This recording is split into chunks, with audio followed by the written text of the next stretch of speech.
Okay, so our next topic is IP tunneling.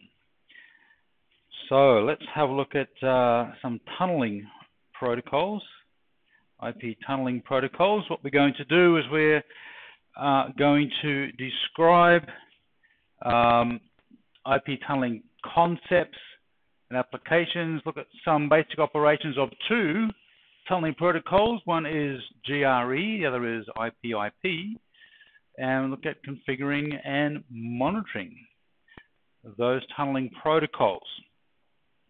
So let's get into the concepts of tunneling. Okay, so here we have a situation where we've got two customer sites. We would presume that they are most likely using private IP addresses. And what we want to do is we want to have a communications channel between those two networks, customer X site A and customer X site B, and we want to have that communication happening over the internet. So there's a fairly common type VPN type situation. So let's just have a look at how this works. Tunneling packets, a packet enters an IP tunnel, it's encapsulated. Once it exits a tunnel, it is decapsulated. So we have on our private network here, IP header. IP header goes into the tunnel, it's encapsulated. When it's encapsulated, it receives a tunnel header to define or specify the type of encapsulation, GRE, IP, for example.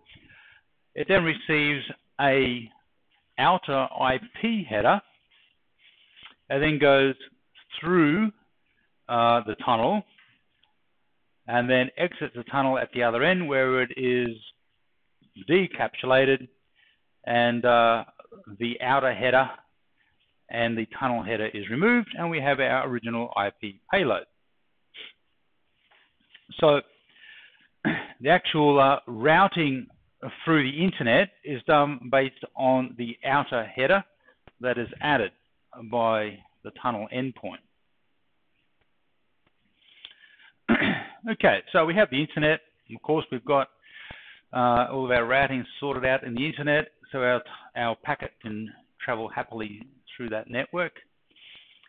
What do we use tunnels for? They can carry traffic that is not otherwise routable over a public network. For example, private addresses. As we see, little notation on our slide there, RFC 1918, which, as you know, is the RFC that defines private address ranges. And other protocols as well. Of course, we don't actually use IPX AppleTalk anymore, but other protocols can go over, or potentially go over, those tunnels.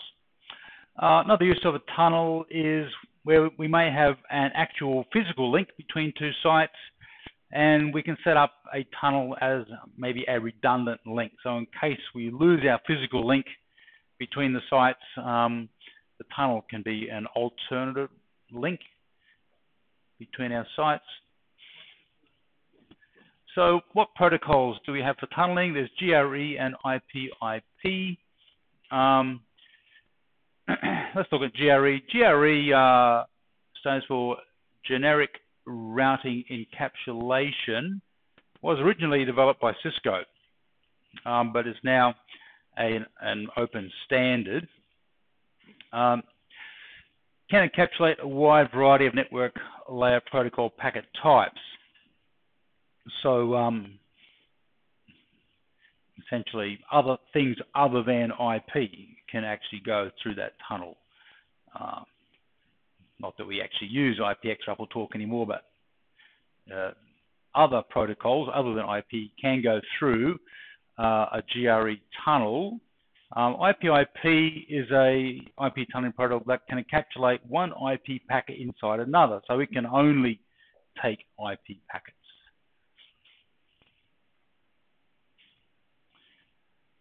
Okay.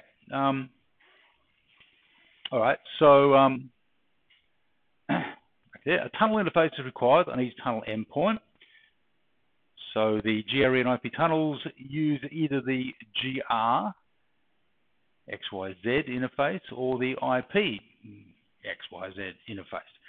I'll show you an example of those after we've had a bit of a look at this. Single tunnel can be defined on each logical interface. So we can have, of course, multiple tunnels, but each one has to be on a different logical interface using a different unit number. End-to-end communication path is required. Well, the internet gives us an end-to-end communication path, so that takes care of that. The endpoint must have a valid route to the remote endpoint, which of course we will if we're using the internet. All intermediary devices must have a route to the tunnel endpoint, which of course they will. Tunnel endpoints, this is an important one.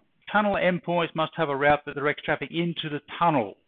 Okay, so if I just say I've got a private network over here on endpoint A, and user A wants to send traffic over to the other network here on which user B is located, then there's going to have to be a route, presumably a static route, but doesn't have to be, but usually a static route over there on the network over at user A's end to direct traffic into the tunnel to get to user B.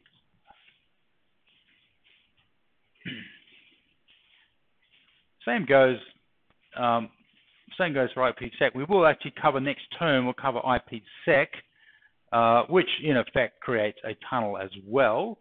We're just looking at other protocols now, but it is a similar concept for all of these, any kind of tunnel that you need a route to direct traffic into your tunnel.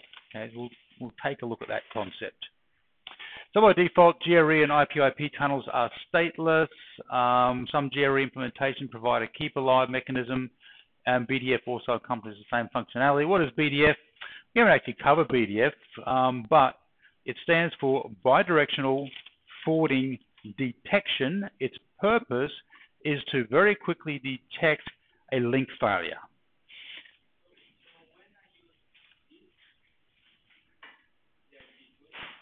When would you use this? You could use this for any time when you want to establish a tunnel between two endpoints that are using private addresses to send traffic across a public internet. So, for example, yeah. So just to say, I've got a site here, and I've got another site somewhere else. I could establish a tunnel from site to site through the internet and send traffic from site to site through the internet. Okay, so it's a type of VPN.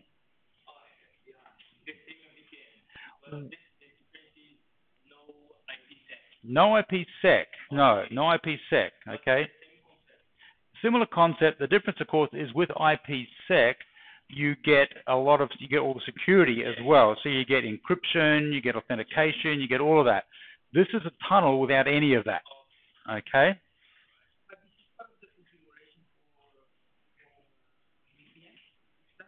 Well, I guess what I'm saying is this is a fairly old protocol, to be honest with you. GRE, it's been around for a very long time. It is still used where you need a tunnel to have maybe private addresses or other addresses to go through a public network. And so what we're doing is we're wanting to encapsulate these private packets into a public IP address, so we can send them through the internet with an outer header. The outer header has got the public address, the inner header has got the private address. So we take our private address, encapsulate it in another header which has got a public address, send it through the internet, take the outer header off at the other end and back to our private address, which is delivered to our destination at our other site. Okay, so it's a way of getting private traffic through a public network, which is exactly what a VPN does. So it is a type of VPN. IPsec achieves the same goal. Okay, it does achieve the same goal. There are times when GRE may be beneficial over IPsec. you can actually create a GRE tunnel, and then you can run IPsec over your GRE tunnel to encrypt the traffic across it. There are some advantages with GRE tunnels, in that if you're using routing protocols and you've got multiple tunnels to multiple different locations and multiple different networks, your routing protocols can operate across your tunnels and choose the best path to your different destination networks, whereas with IPsec locks in a path. So anyway, sometimes GRE has advantages. Okay, I'll just say it like that. Or IP has advantages. Okay. So tunnels add additional overhead to packets. This is a really important thing to think about, and this goes for any kind of tunnel, any kind of encapsulation that you're putting onto a packet. Really important point here, which I want to spend a bit of time looking at. Tunnels add additional overhead to packets, which can adversely affect some types of communication. Packets larger than MTU are fragmented or drop depending if the DF bit is clear or set. What does all that mean? Okay, let's talk about MTU, maximum transmission unit. Okay, so let's just think about a standard Ethernet network. Here we are in our LAN here. Standard Ethernet maximum transmission unit is, anybody know? Standard Ethernet MTU is 1500. Okay, 1500. What is MTU, by the way? MTU is the size of the layer 3 packet that you can transmit through a particular interface. It's the biggest size packet. So in this case, we're talking about TCP/IP. So the biggest IP packet, what is the largest size IP packet that can be transmitted through a particular interface? That's the maximum transmission unit. Okay, now on an Ethernet network, that is a standard size of 1500 bytes. That's it. Okay, now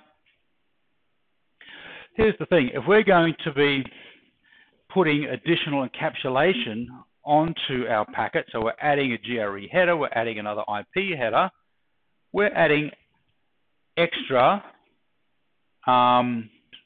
size. We're putting extra information onto our particular bit of data that we're sending through that interface. Okay, well, the interface hasn't got any bigger, okay, but our header information has gotten bigger. So we've consumed extra size. In actual fact, GRE consumes an extra 24 bytes. So there's an extra 24 bytes consumed by adding the GRE header and the additional IP header onto that particular packet that's going out. So that means that we can no longer fit a packet of 1500 bytes, or we can no longer, I guess, forward a packet of 1500 bytes out of that interface because we've got all this extra header information that is consuming the size, or consuming bytes, okay? So that means that our maximum transmission unit has been reduced to 1476. All right.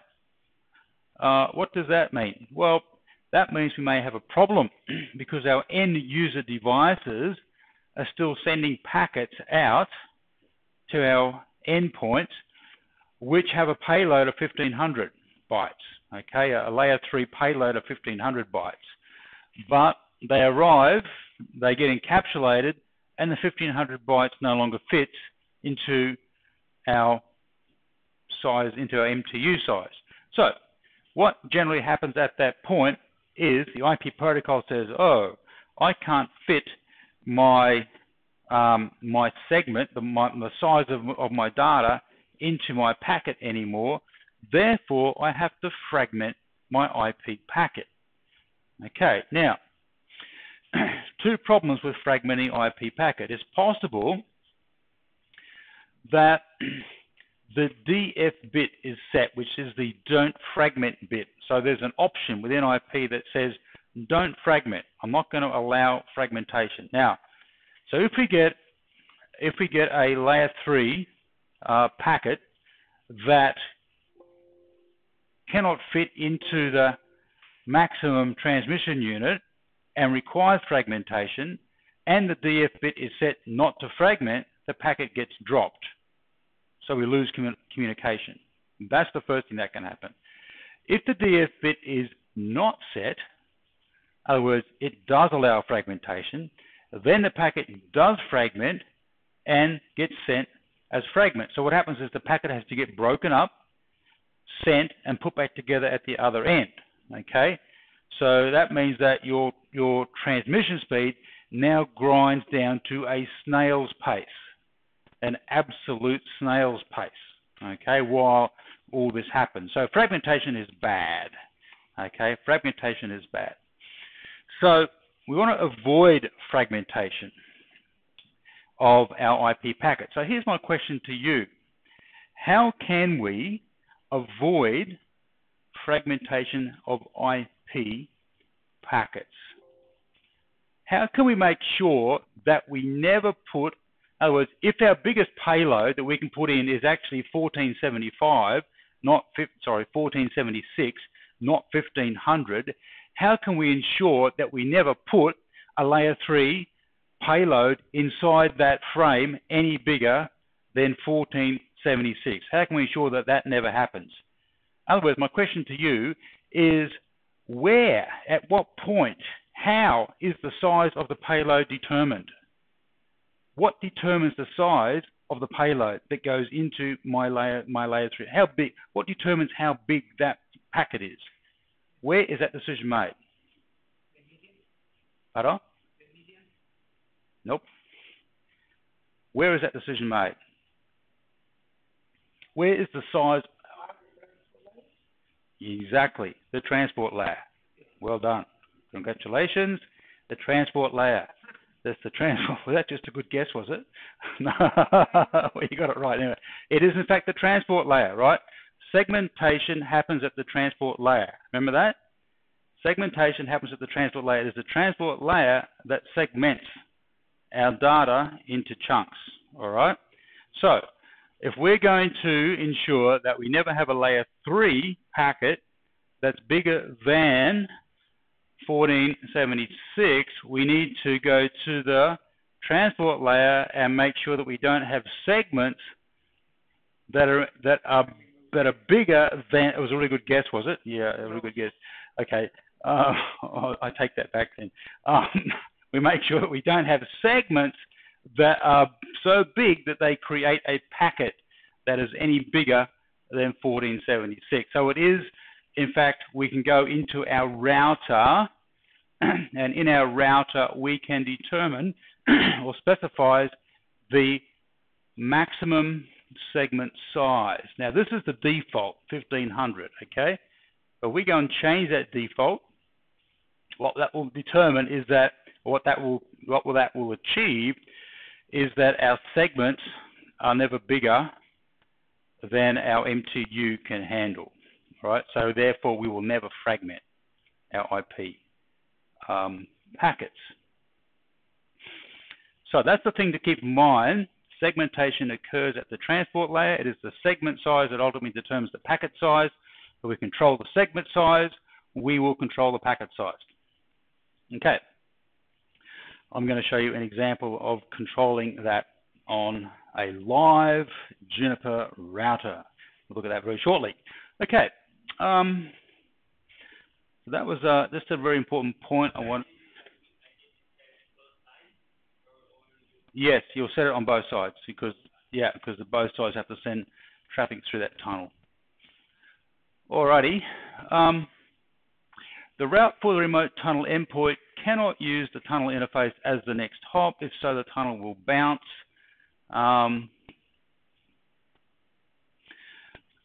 So recommend a very specific route with a low route preference, such as a static route. So what we're saying is you should set up a static route to route traffic into the tunnel from your private network.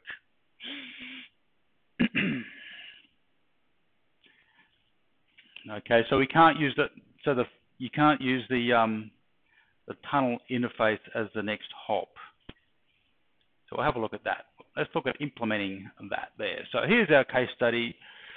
Use the sample topology and implement a GRE tunnel between R1 and R2 that carries traffic destined to the remote 172.20.11x. So we've got 111 on one side and 110 on the other side. That's our private address. By the way, in this example, it's a little unfortunate, but the addresses that are used on the internet are actually private addresses, okay? In real life, they would be public addresses, okay? So let's just imagine for the moment that we've actually got public addresses here on our internet, not private addresses, because that can be very confusing when you're trying to understand this concept. Why have I got private addresses on the internet? Just imagine that they are actually public addresses right there, not private addresses.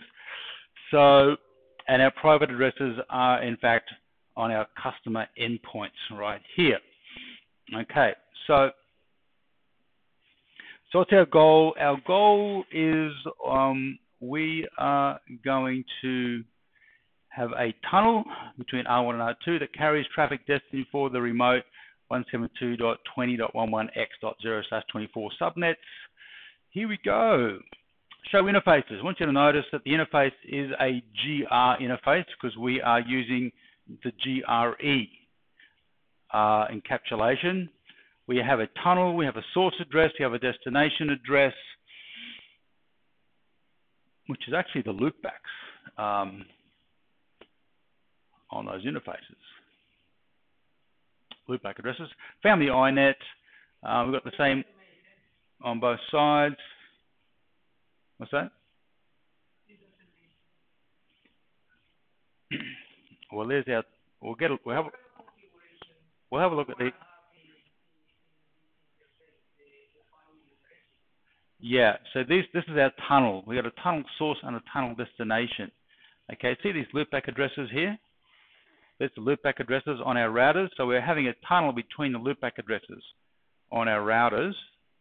All right. So that's our tunnel source, tunnel destination, right there.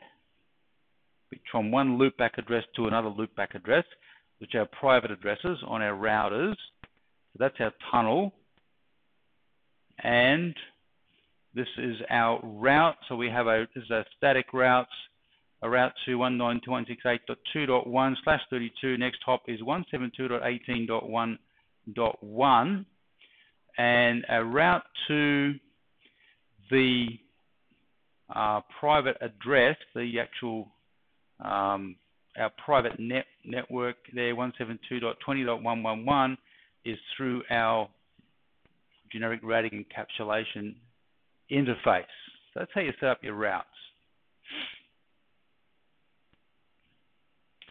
And this is our show interface terse.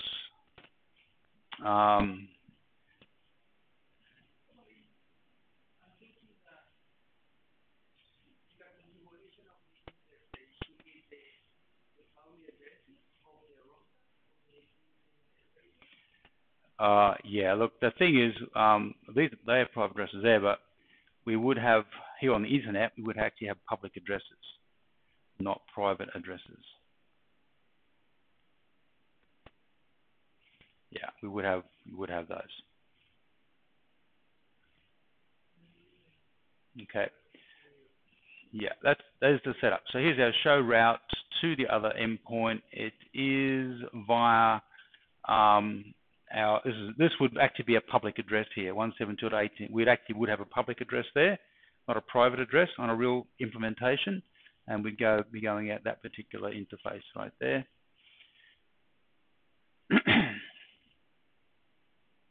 So that's our R1, and showing a route to the private network at the other end, and we're going via our GR interface down there. Okay. And we can send traffic through the tunnel. We can just do a ping test. And we can then do a find traffic stats and look at that there. Okay, so we just had a look at GRE. Okay, you might need to use it. It's not all that common. If you were setting up a VPN between a head office and a branch office, you'd probably just use IPsec, to be honest with you. Your VPNs that you use to connect into us remotely, that uses IPsec. Okay, so you are using IPsec for your VPN. Just another tunneling protocol. No, it's not faster. It's just another way of establishing a tunnel that gives you different flexibility options. Yeah, like you can put other protocols through the tunnel. Okay, so we had a look at some tunneling concepts. Just look at some questions here. Some common reasons to use IP tunnels is, well, we want to get traffic, private traffic through a public network. Would be a common reason. Difference between GRE and IP/IP. IP/IP can only encapsulate IP, whereas GRE can encapsulate other protocols. Requirements for GRE and IP tunnels: you've got to have a route, a valid connectivity between the two ends, a valid route between the two ends. Why should the route for the remote tunnel endpoint be specific and use a low route preference? Because you want to make sure that you direct the traffic into the tunnel, and that it doesn't get directed to the IP address at the other end. So I just wanted to show you, we're just going to take a look at that on our live router here before we finish our topic. I'm just going to open up PuTTY and let's jump into this router. Let's bring that over here.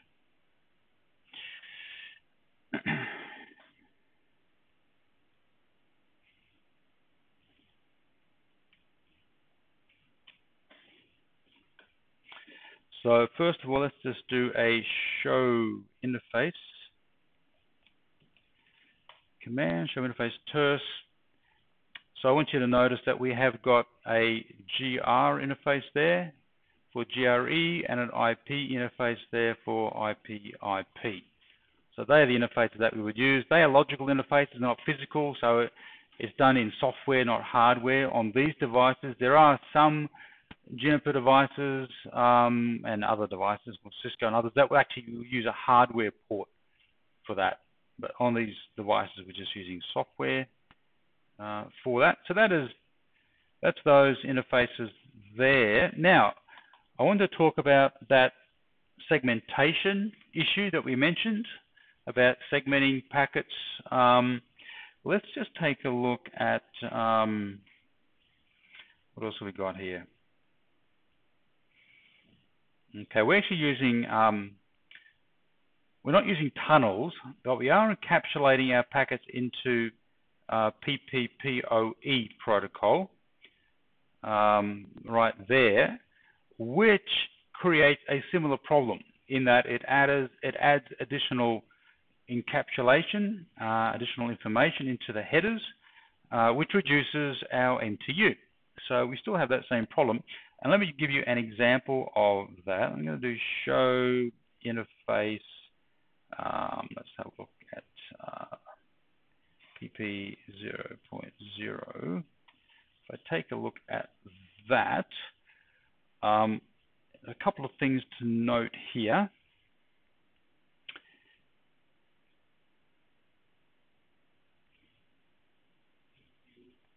We have an MTU down there of 1492, which is less than 1500.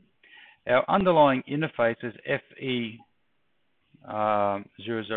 And if I take a look at that,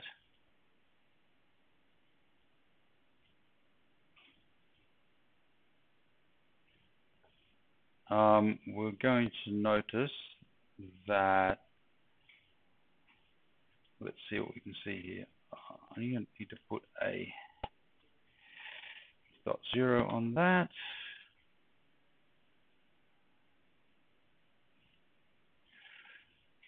using GRE.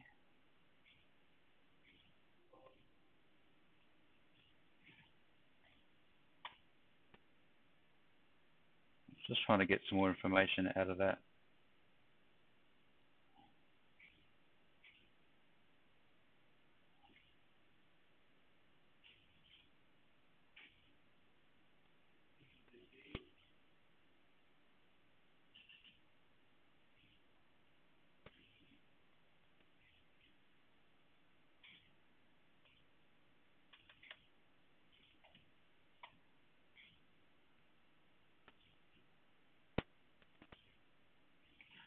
Running PPPoE over that.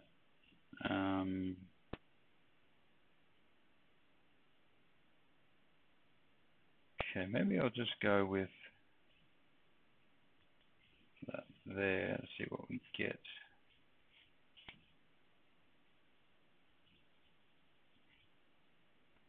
I'm actually just looking for the MTU on that interface, which I know is going to say 1514, but I just can't spot it there anywhere. Oh, there it is, MTU, that's not for 1514, there it is. So the underlying interface is FE007, which has an MTU of 1514, but if you go back and take a look at my PP0, we'll find it has a MTU of 1492. Okay, so why is that? What's that? Well, yes, that is the default MTU for PPPoE.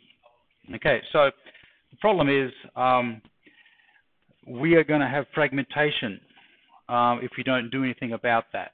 All right, so let me just show you the configuration that solves that problem. So edit security flow show. So here's the configuration here.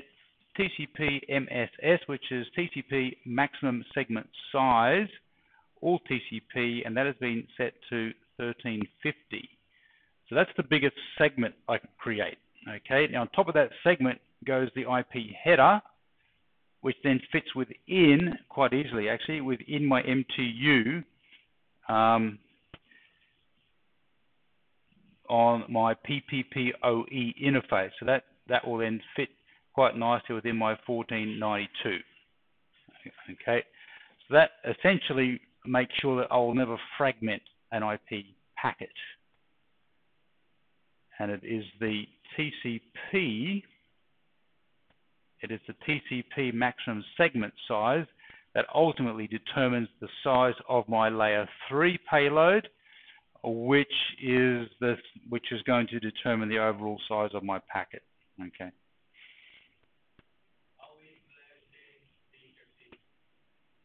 Yeah, so this is the reason I'm looking at PPPoE, because just like GE interfaces and IP interfaces encapsulate GRE or IP, it's also the PPPoE interface. Let me just exit out of there. Let's do this.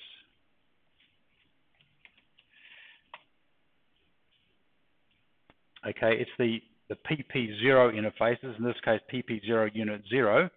It's that interface which is providing the encapsulation, the PPPoE encapsulation. All right, so that's the interface there that has that issue. If I was to go and look at GR, then what that'll show me, let's just do a show interface. Oh, run in there. Interface GR. Let's take a look at that.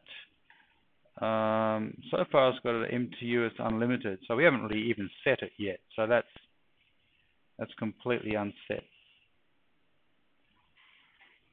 at this point. But there will be a limitation on it if we actually set it up and we're running it. Okay, so that was tunneling. So we're going to go on to another topic now. Let's take a quick break before we do, and then we'll get into our last topic for the day. There's a lab on that you'll do on that, by the way. So we'll take a quick break before we get into our last topic for the day.